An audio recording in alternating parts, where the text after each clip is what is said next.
احمدی خلیفے اور بنارسی ٹھگ۔ آپ یہ سوچ رہے ہوں گے کہ احمدی خلیفے تو خلیفے ہیں، ٹھگ کا اس کا کیا تعلق ہے؟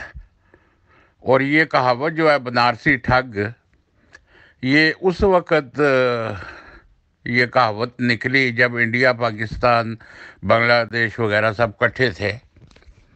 تو بنارس جو ہے وہ ہندوؤں کا ایک شہر ہے جو بہت اہمیت کا حامل ہے مذہب کی لحاظ سے۔ تو وہاں پہ ہندو لوگ جاتے ہیں، اپنے دھرم کی پوجا پاٹ کرتے ہیں، وہ گنگا دریا پہ جا کے تو وہ اشنان وغیرہ کرتے ہیں، نہاتے ہیں، ڈبکی لگاتے ہیں۔ تو وہاں پر جو لوگ ٹھگ پھرا کرتے تھے اس زمانے میں، اب تو وہاں پہ دکانیں وغیرہ بن گئی ہوں گی یا ان کے کپڑوں کا وہ ٹھیکیدار وغیرہ ہوں گے، اس زمانے میں کچھ ایسا نہیں تھا۔ تو وہ لوگ راستہ دکھاتے تھے وہ گنگا دریا پر جانے کا، تو لوگوں کو لے جاتے تھے وہ ٹھگ۔ تو وہ کپڑے وغیرہ اپنے اتار کے تو وہ جب ڈبکی لگاتے تھے پانی میں، تو پیچھے سے وہ ٹھگ ان کے کپڑے، مال مڈی سب کچھ لے کے بھاگ جاتے تھے۔ تو اس لیے یہ ٹرم نکلی بنارسی ٹھگ۔ تو احمدی خلیفوں کا بھی وہی حال ہے، یہ چیریٹی کے نام پر انہوں نے اپنے آپ کو ادھر یورپ کے ملکوں میں انہوں نے اپنا بتایا ہے کہ ہماری یہ چیریٹی ہوتی ہے، لوگ اپنی مرضی سے دیتے ہیں۔ لیکن چیریٹی میں دنیا میں کہیں بھی پرسنٹیج نہیں ہے، اپنی مرضی سے جو مرضی چیریٹی میں دے دو، لیکن یہ دباؤ ڈال کر 16% چندہ عام لیتے ہیں اور اس کے علاوہ 48 چندے ہیں۔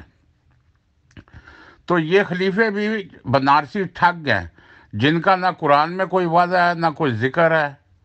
انہوں نے خود ہی اپنی خلافت ایجاد کی ہے اور احمدیوں کو 100 سال سے لوٹ رہے ہیں۔ تو اس لوٹنے کے حساب سے یہ بنارسی ٹھگ بن جاتے ہیں۔ تو یہ بھی دھرم کے نام پر، مذہب کے نام پر لوٹتے ہیں۔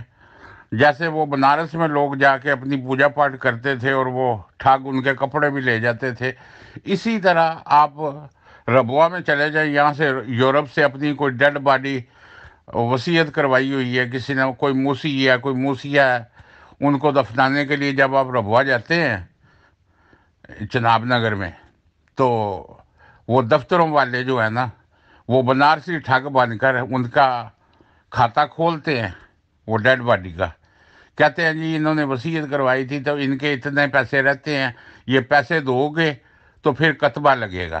یہ میرے ساتھ ہوا ہے، میں اپنی والدہ کو یہاں سے لے کے گیا جرمنی سے، اب تو میں انگلینڈ میں رہتا ہوں، تو میری والدہ جرمنی میں تھی، تو میں جرمنی سے لے کے گیا تو وہ دفتروں والوں نے کھاتہ کھول دیا، جی 35,000 آپ کی والدہ کا بقایا ہے، تو وہ دو گے تو وہ تختی لگے گی قبر پہ، ورنہ آپ تختی نہیں لگا سکتے۔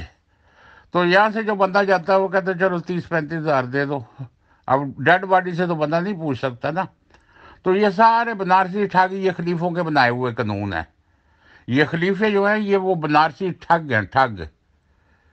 تو اس لیے میں نے آپ کو پہلے خلافت احمدی اور بنارسی ٹھگ کا حوالہ دیا کہ یہ وہ بنارسی ٹھگ ہیں جن کا نہ قرآن میں ذکر ہے نہ حدیثوں میں ذکر ہے، تو انہوں نے خود ہی اپنی خلافت ایجاد کی ہے۔ احمدیوں کو میں کہتا ہوں کہ جب خدا نے وعدہ ہی نہیں کیا مسیح کے خلیفوں کا، تو چھوڑ کیوں نہیں دیتے ان ٹھگوں کو؟ یہ تمہارا دین بھی خراب کر رہے ہیں اور تمہاری دنیا بھی خراب کر رہے ہیں۔